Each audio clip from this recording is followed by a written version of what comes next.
Cláudia, pegando o gancho aí, né, de alguns pontos muito bons, por sinal, que você trouxe, mas olhando um pouco, né, ali em relação à questão, a gente sabe, né, com toda essa...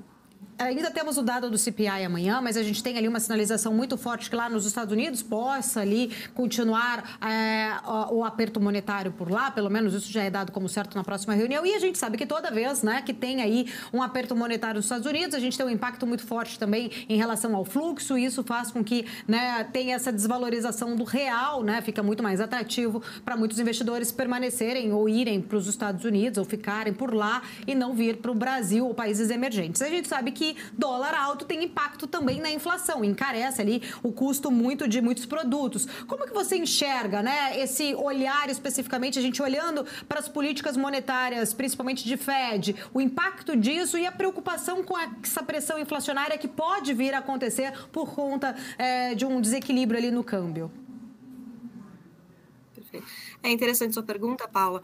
Então, a gente tem um cenário mais pressionado de dólar, e aí você perguntou da inflação, né? Acho que também contribui, porque a gente tem uma inflação mais alta do que o mercado.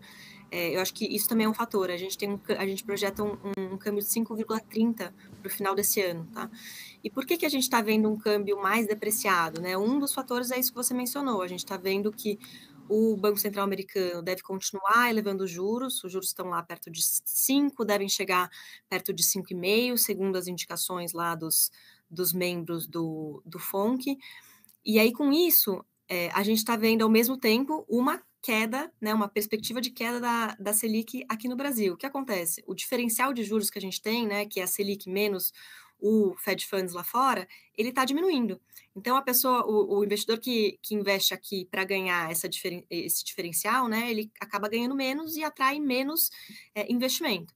Né? Então, com esse diferencial de juros caindo, o Brasil fica menos atrativo e isso tende a pressionar o câmbio. Então, isso é um dos motivos que a gente vê um câmbio mais depreciado para o final do ano. Tá? O outro motivo é em relação à dívida líquida. A gente tem uma dívida que é elevada, como a gente sabe, dívida pública elevada, e apesar dessa aprovação do arcabouço fiscal, né, que, como eu falei, ela retira, ela diminui o risco maior de ter um descontrole no fiscal, apesar disso, a gente ainda projeta uma dívida subindo, tá? Isso não é só a gente, se você pegar a expectativa do Focus, o Focus também vê essa dívida subindo, tá?